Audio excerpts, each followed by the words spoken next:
What's good, Josh? I got Macabre. Welcome back to my channel. Make sure you leave a like, comment, and subscribe. And in this video, we're going to be talking about my favorite team, the Chicago Bulls, and just how we've looked this season, how I think we're going to look in the playoffs, some of the things I've noticed, some of the things we run. And I was sitting back yesterday, I'm like, I haven't made a video about my favorite team, and I'm like, why is that? So, the Chicago Bulls this season has been one of the best teams in the NBA, one of the best teams in the East. They've had, the best duo, I think, going in the NBA right now. They've had one of the best defenses, one of the best offenses. And we've got like a 25, 26 game sample size. And the things that this team has done has really shocked me on the defensive end. Because coming into the season, I said, we have Zach LaVine guarding folks. We got DeMar DeRozan, Nikola Vucevic. I said we're probably going to be a middle of the pack to, like top 20-ish defense. But the system that Billy Donovan has employed in this, with the Chicago Bulls this season is a really, really aggressive style defense. And it's one that works for everybody that we have on the team. And none of it would be possible without Lonzo Ball and Alex Caruso. And Lonzo Ball and Alex Caruso are two of the best defenders in the NBA, two of the best guard defenders in the NBA, and they can even guard bigger players at, certain times. Lonzo is really, really good, really active in the passing lanes, as is Caruso. He has, a lot of length. He has, he's really shifty on his feet. He can stay in front of guys. He can challenge, sometimes challenge shots at the rim because he's so long and so tall. And Lonzo Ball is just who we want. Probably on not the best guy. We usually want Caruso on the best guy, but Lonzo Ball is who we want to be able to trap or help or just make smart, good plays on defensive end and just kind of quarterback the defense, make sure everybody's in the right spots, telling folks where to go and whatnot.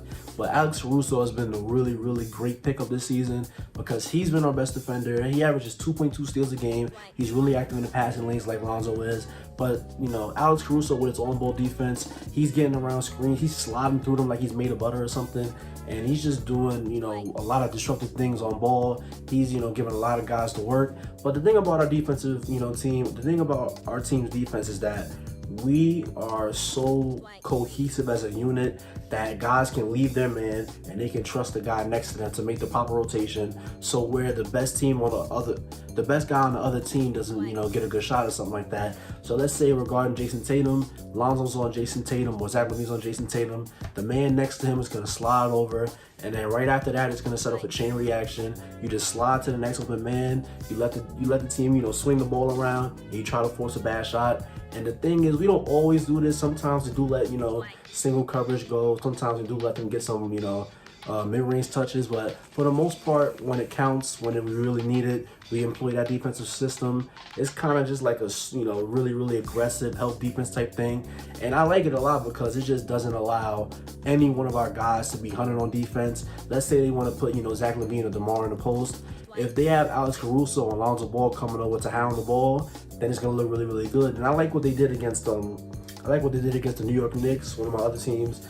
But against Julius Randle, whenever he got the ball in the post, they would swarm him. Lonzo Ball would be on him, and then they'll send Zach or they'll send Caruso, get the ball out of his hands, and then the other Knicks players, they're fine shooters, but we were able to close out to the shooters. And that's another thing. Closing out is a really, really big thing on this team. Make sure you close out to the shooter. And the way Nikola Vucevic has been playing on defense this year, Vucevic this season has been, a good defender. I would say he's been a positive because instead of having him wait in the paint, and drop coverage like he used to do back in the day, now we have him in like kind of a catch and hedge type scheme. So, he comes up to the level of the screen. He doesn't allow the ball handler to get, a runway to the basket where he can just, go right over the top of him. Vucevic is not, super fast, but he has, some mobility, and he has enough foot speed and enough length to bother, pick and roll passing or pull up shots in the pick and roll. And, when you don't allow him to just sit in the paint, you don't allow somebody to get, the speed downhill and go right around him because he's not really, fast enough, or he doesn't have enough hops to, really contest shots at the rim. So Vucevic being able to come up to the level of the screen. And then when we got guys like Lonzo, who's an improved screen navigator this year, when we have a guy like Lonzo coming around screens, or Caruso, just anybody like that, it allows them enough time to, recover. It doesn't take them a long time to recover. So that is the perfect system for Vucevic, and it's been working really, really well. So that's been the real shock of the season to me. The defense has been really, really elite, and that kind of changed my outlook for the entire season because before the season I was saying we might be a second round out because the defense might not be enough to keep up with folks. But if we are a great defense and, you know, a really, really great offense, I think we're going to give a lot of teams a lot of trouble. And, you know, come playoff time, teams like the Heat, the Bucks, the Nets, whoever you want to name, you know, the Hawks, the Knicks, Celtics, any one of those teams, we're going to get them a lot of trouble, because not only do we put a lot of pressure on their defense, but our defense is doing a really good job of containing opposing offenses. And, you know, I didn't want to, you know, do this video without giving, you know, a big shout out to DeMar DeRozan. The stuff DeMar DeRozan has been doing this season, you know, before COVID, obviously, because he just got COVID like 2 days ago. But the stuff he's been doing this season as a scorer, whether it be late in the game, whether it be from the mid-range, whether it be getting to the rim, he's drawn a lot of free throws. DeMar DeRozan has been, you know, a guy who is all NBA, he's been an all-star, he's been, you know, in MVP conversations. The stuff he's doing as a scorer for this team is really, really huge. And this is the problem last year. Last year, if Zach LaVine was off, the whole entire team was off. If Zach LaVine wasn't making shots, we were probably down like 50. But this year, Zach LaVine has had a couple games where, you know, he starts slow, he starts like 2 of 8, he'll have 6 points in the first half or something. But the game is still, you know, we're still able to win the game and be in the game, and even sometimes be winning the game, because DeMar DeRozan has been so amazing and lights out from mid-range, and he's been kind of decent from 3. Right now he's shooting, what is he shooting from 3? 33% on 3 threes a game, but I feel like in the corner, his corner threes goes down a lot, because, you know, he's more willing to shoot those. But it's really just the mid-range, you know, artistry that he goes through, and we usually get him down on some, you know, some curl screens with Vucevic, or some just, you know, middle pick and pop with Vucevic. And Vucevic is a big guy for our offense, because although he's not having the best shooting season, you know, he's ever had, Vucevic this year is averaging 15 points. He's shooting 42% from the field and 36% from 3.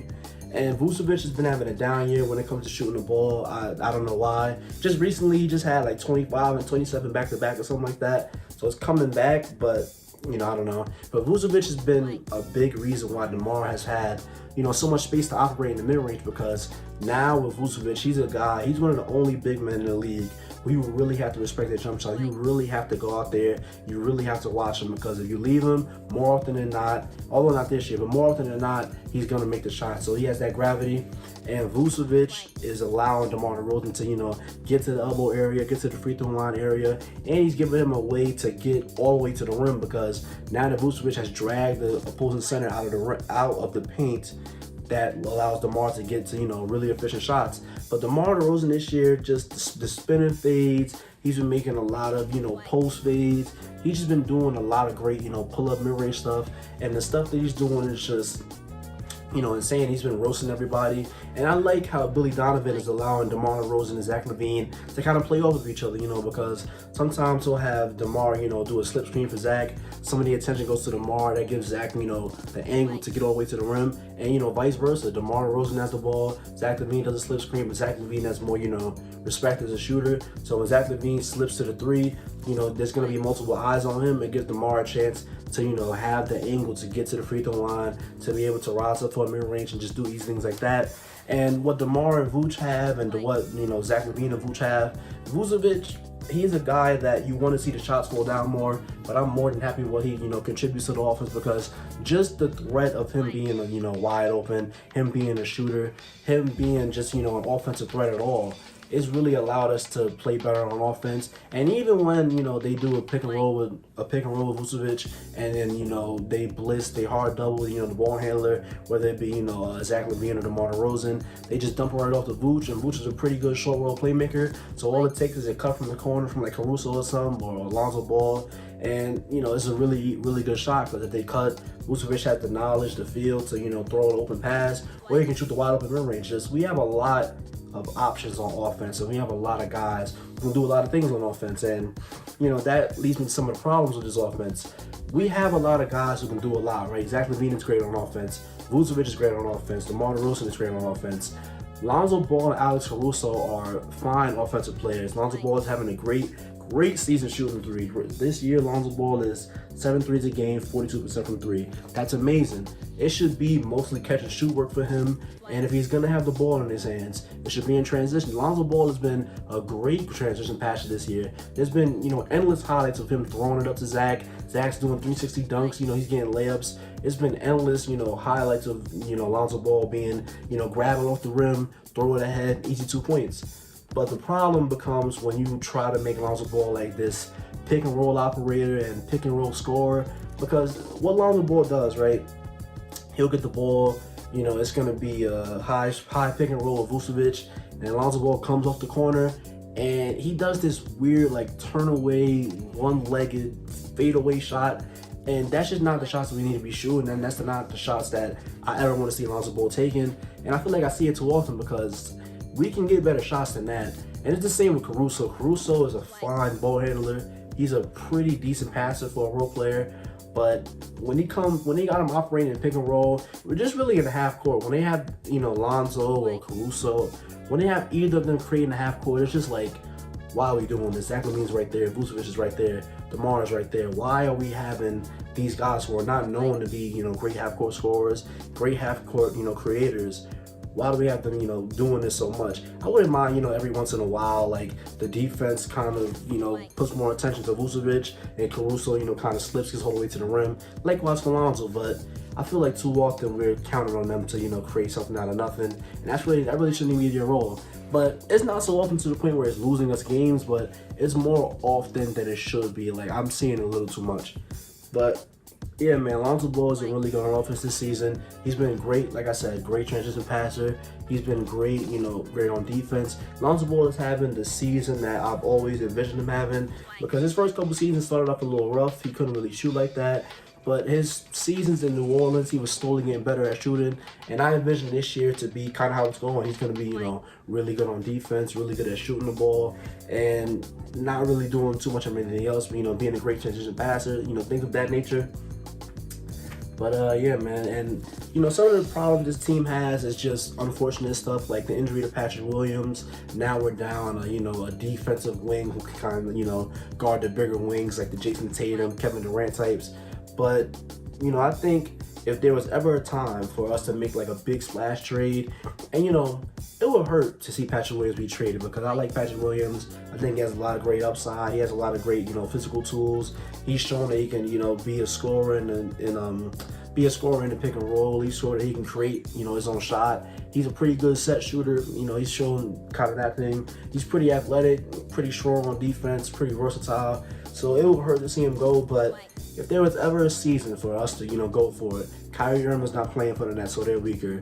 The Milwaukee Bucks, they're, you know, really, really good, but I think, you know, all offense gives us a chance to win any game. So I just think that if we can find somebody like, you know, Jeremy Grant or something like that, I might be open to the idea of trading Patrick Williams for Jeremy Grant. I would need maybe a little more than Jeremy Grant because it's like Patrick Williams, you know, it wouldn't really be realistic because Patrick Williams just got out for the season. So I don't know. But, you know, we know the GM of the Chicago Bulls, Arturis. He's not scared to make a move. He's not scared to, you know, make something happen. He's not scared to, you know, do what it takes to get to that next level. So we're like, you know, the Pacers just came out and said that they're selling everybody. We might could take a look at Miles Turner somehow. But I feel like our assets outside of Patrick Williams are really good. Like Kobe, you know, I'm rooting for Kobe. He just got COVID, but he came back. He had some good flashes, you know, shooting the ball. And, you know, like I said before the season started, that he should be able to create off of the advantages that DeMar creates or Zach LaVine creates because they're going to, you know, get a lot of attention. And that's what he did. I think it was against the Nuggets, I want to say. The Nuggets or, you know, whoever it was. He had a great fourth quarter. Well, might have been against the Celtics. One of those games. He had a great fourth quarter. He was just getting a lot of open shots. He would take one dribble, shoot the mid-range shot. You know, things like, simple things like that is what I envision for Kobe, you know, as a bench scorer. And, you know, our bench, I forgot to mention Devonte Green. How can I forget Devonte? Devonte Green is like, what's like 6'4", 6'3". He plays like a power forward, center type dude. Really, really strong, really disruptive on defense. Really athletic, great transition guy. So guys like Devonte, you know, kind of, you know, tough, you know, grind, hustling type players. You need those type of players on your team. Derrick Jones Jr., I'm glad that he got put into the rotation after the Patrick Williams injury because for the first couple of games, he wasn't really seeing a lot of minutes, but now we're seeing he's a great guy to be with in transition. He's a guy who can get, you know, easy lobs after cutting or something, and he's a guy that I think deserves to be in the rotation from the start. But, you know, anybody else, Tony Bradley, you know, Tony Bradley is Tony Bradley. He just comes in, you know, gets some rebounds, kind of defends the paint. But Tony Bradley doesn't really play a lot anymore. How can I forget to mention Ayo Dosunmu? Ayo has been a really, really good rookie. He's been shooting his open shots. He's not trying to force anything. Sometimes he gets a little, end of the shot clock thing. Boom, boom, step back three. We saw at Illinois that he was a pretty tough scorer, but I did not think as a rookie he would be this good on defense, because what he's able to do off the ball on defense, usually rookies come to the NBA and things are, really fast for them. Things are hard to process. But Ayo, he's been very aware on defense. He's been a pretty good screen navigator. He's been pretty good, on the ball. And, as the years progress, I think his offensive role will increase, as, part of the bench unit. But he's been pretty good. I think he's been as good as you can ask for a second-round rookie. And I think it was a first-round talent. He just fell, but he's been as good as you can ask for like a pick that was like 44 or something like that. But, yeah, man, let's talk about the playoffs for this Bulls team. With the Chicago Bulls, in the postseason, DeMar DeRozan for some reason has this stigma of being like the worst player ever.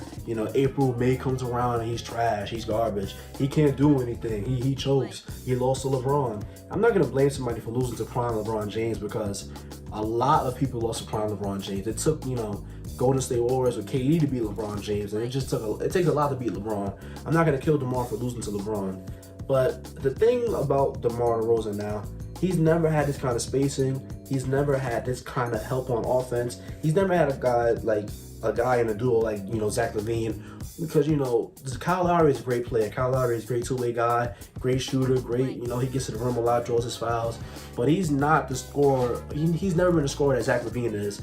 I don't think DeMar DeRozan is going to be our first option in the playoffs. I think the first option is probably going to be Zach LaVine, because Zach LaVine is our best scorer. He's our best player. And I don't think a lot of that pressure is going to fall on DeMar DeRozan. So we don't need DeMar to score 30 a game for us to win playoff games. I think that Zach LaVine is going to, be just fine in that role. They can do 24, 23 apiece. And I think we can get by on that. But the thing about this team, right? Nikola Vucevic traded for him last year. We sent the first round picks, Wendell, all that. Nikola Vucevic is the key for us to be that kind of next level on offense, because Vucevic, he shows you some random games. Against the Knicks, he showed us. Against, I forgot who else we played after that. But it was a 2-game stretch. He scored 25. He scored like 30 in one of those games. I mentioned it earlier. If Vucevic can just be more of a threat shooting the ball, more of a threat scoring the ball, I don't see how we can be stopped, because we have the ultimate spacing. We're great in transition. We're great in the half court. And if Vucevic can just, sprinkle in like 19, 20 points and just be a real threat shooting the ball from mid-range, because he's been kind of fine from three. I think, 36% off of like 5 threes a game. I'm fine with that. But it's the mid-range shots that are not falling. It's the, post looks that are not falling enough. He's shooting as a big man, 42% from the field. He's shooting abysmal at the rim. It's just like, I just need to see more from Vucevic. So with what I've seen this season from the Chicago Bulls, right? We are a top defense, we're a top offense.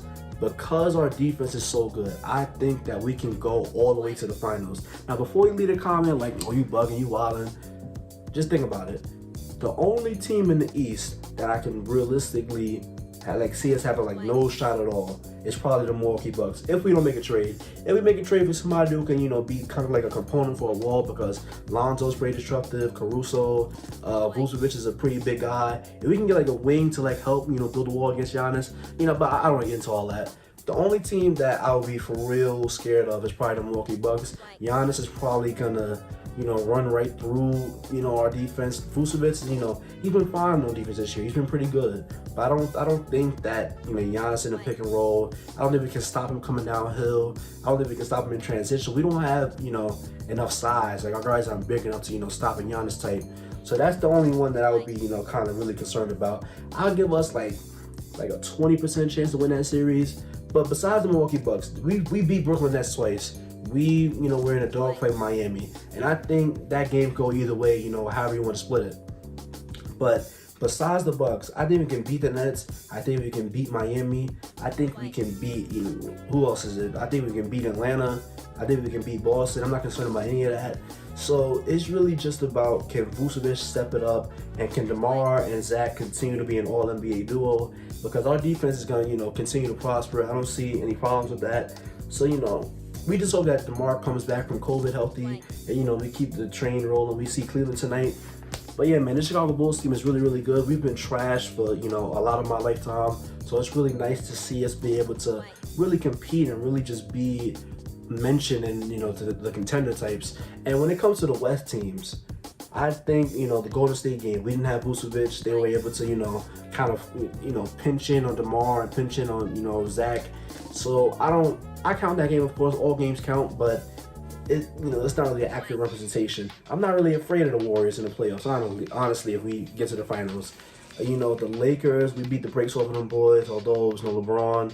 I'm not concerned about the Suns. I'm concerned about the Suns. The Suns, they're going to do a lot of movement stuff, and sometimes Zach falls asleep on D, DeMar falls asleep on D, you know, things like that. But yeah, man, I'm just rambling at this point. The point I'm trying to make about the Chicago Bulls is that we're both, you know, we're very dangerous on both ends. Elite defenders in Alex Caruso and Lonzo Ball. We have elite offensive guys and, you know, Zach LaVine and DeMar DeRozan. And I think with the coaching that Billy Donovan has done, we have made our team such a cohesive unit that we're going to put a lot of pressure on defenses and we're going to get a lot of offenses out of the flow. And I think if we can just keep on doing what we've been, you know, doing, being elite on both ends, I can see us going all the way to the finals. Most likely, we're probably going to be maybe a second round out, but I don't know. I don't know how I feel. I change my feeling every couple of seconds, as y'all see. But yeah, man, you know, let me know what you think about the Bulls in the comment section down below. My prediction is we're going to the finals. I'm going to stay strong with that. I'm going to be solid. We're going to the finals. I'm going to be strong with it. But yeah, man, let me know what you think about the Bulls in the comment section down below. And if you see anything in this video, thank you. Don't forget to like, comment, and subscribe. And I'll see you on the next one.